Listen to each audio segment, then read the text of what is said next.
Bueno, etiketarekin amaitu duzuen hori, azalduko dizuet, hirugarren atasa nola egin. Alde batetik sartzen gara gure modelgunean, bai? Eta, jaten gara, gure lehenengo modulora, eta, etiketa amaitu dugunez, goaz urrengoak egitera. Bete behar duzue hau, kurrikulum berriaren egitura, bideo ikusi eta galderak erantzun hori galdetegi bat da, eta hau, ikasegoerak, bideo ikusi eta galderak erantzun. Horiek biak bete behar dituzue, baina gero emailean jarriko dizuet link bat, non hortxe erantzunak dituzue, bale? Eta, pasatuko gineateke hirugarren atasera, baliabideen azterketara. Atasa honetan egin behar dena, da programazio didaktiko baten valorazioa, nola baita esan dut, entregatu behar da, bi kontrol zerrenda, hemen eskegi digutenak, eta, pantalla irudi bat, eta gero zuen valorazioaren audio bat entregatu behar da. Audio horren linka edo URL-a. Orduan guazen aztertxera zer den gauza bakoitza, bale? Alde batetik, egango naiz Mari Josek pasatutako Word horretara, eta hortxe ditugu baliabideak. Eta, lehen bizi aukeratu behar dugu, Intefen sartzen gara, Intefen, eta hortxe aukeratu beharko dugu programazio didaktiko bat. Bakoitza aukeratu daiteke nahi duena, bale? Orduan, nire kasuan, izango da, jarri nuen uste dut, interdisciplinarra, interdisciplinar, eta 5. eta 6. maila, euskeraz. Orduan, agertzen zaizkit hauek, nik aukeratu nuen erromatar erara. Hortxe, jaten naiz eta ikusten dut. Hortxe daukat ja. Perfecto, aukeratu dut. Orain, zer egin barko nuke? Alde batetik, supuestamente irakurtzea, eta bi txantilloi ditugu hemen, behitu baliabideetan, ditugu kontrol zerrendak, bi kontrol, bata zientifikoa eta bestea ez dakiz zer zen, eta bestea didaktikoa, eta nire ez eta agertzen hemen aipatzean, baina zuei ordenagailuan agertu beharko litzezueke, bai edo ez akatzeko aukera, bale? Orduan, jartzen duzue guztiari bai, ze super ondo gongo dira programazio guztiak, eta deskargatzen duzue, bale? Hori da entregatu behar dugun gauzatxo bat. Bigarren gauza. Momentu bat, jaten nahi zela berriro Mari Josek emandako baliabidari. Joan behar naiz, edia, webgune horretara,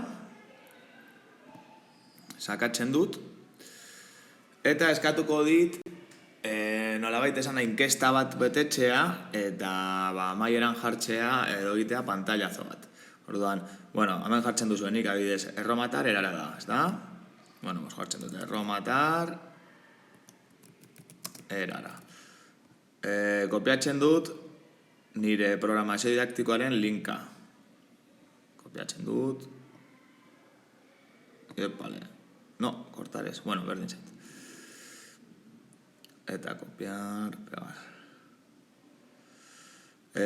Aurrera. Bigarrenea, alain, rojo, asmatuko dut emaila.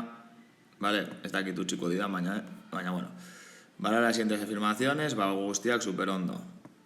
Nire ustez. Hemen igual 3 bat jarriko diot, ez bada.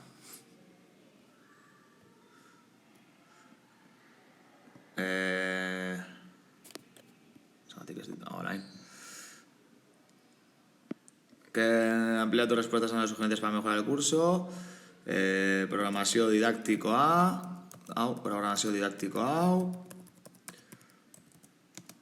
Super ondo dago. Listo. Jartzen du testua. 51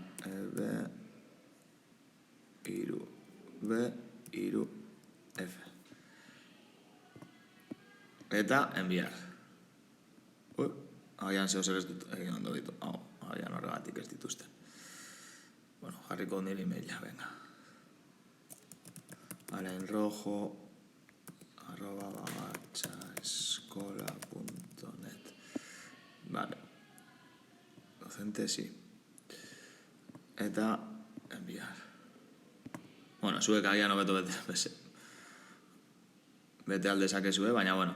Vale, eta egin marko nuke honen pantailazo bat. Beitu, nik erakutsiko dizuet egin dudana, vale? Pantailazo bat, vale? Ematen diot ordenagailuan F12aren ondoan badago impant botoi bat jartzen duela. Ematen badiozue horri eta gero jaten bazarete Paint aplikaziora, pantailazo hau egin dezakezue. Zer egin behar duzue? Alde batetik azpimarratu behar duzue muchas gracias por ayudarnos a mejorar los recursos educativos, gero, data, agosto 29 2017, eta gero zuen izena, vale? Nire kasuan, alainrojo. Hori da bigarren gauza. Eta hirugarrena, eta komplikatuena, izango zen zuen audioa grabatu. Lehenbizi gidoi bat bete behar du, bueno, ez duzue bete behar, baina gomendagarria da, gero hori irakurtzeko, nola baita esan da. Orduan, Mari Josek pasatu edo badaukamen eskegita berak utzitako gidoi bat, ni beten egin nuen, hemen erakutsiko dizuet, vale?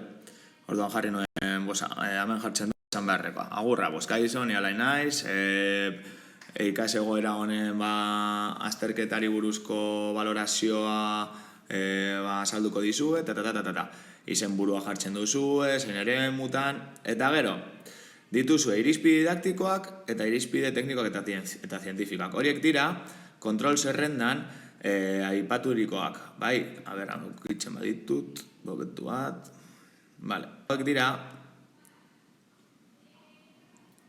lehen aipaturikoak, orduan, zer egin dut nik? Nola superondo dagoenez programazio didaktikoa, bakoitzatik hartu dut bat, adibidez, jartzen du lehenengo. Baliabideren azalari dagokionez, nik bigarren aukeratu dut uste dut.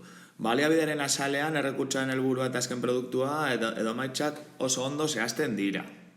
Gero, metodologiari dagokionez, ikasleen zeregin aktiboa gailentzen da, tititititi. Eta aukeratzen duzuen bakoitzatik bat, eta gero audioan pizka bat azaltzen duzuen. Vale, orduan, betetzen duzuen nire gomendioa da. Bete lehenbizi gidoia, gero irakurri ahal izateko. Vale? Eta, nola egiten dut audioa edo? Nola egin dezaket audioa? Vale, joaten naiz, Bokaro deitzen da webgune batera, eta hortxe, esan dizuet, audioaren linka edo URL-a eskegi behar duzuela, bai? Orduan, ematen diozu honi,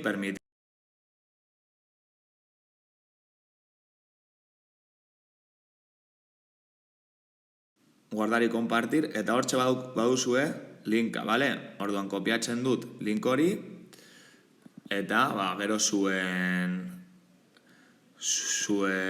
hori entregatzeko atasan edo kopiatzen duzue, bale? A ber, nik erakutsiko dizuet, nik egindakoa, bale? Orduan, alde batetik, birpaso txiki bat, bale? Bi kontrol zerrenda horiek, nik hemen eskegi ditut, bale? Irizpide didaktikoak eta irizpide teknikoak. Gero, editatutako pantalla irudia, hori, inkesta horrien amaierara ailegatzerakoan egin behar duzuen pantalla irudi hori, eta azkenik audioaren URL-a, bale? Hori da entregatu beharko guztia.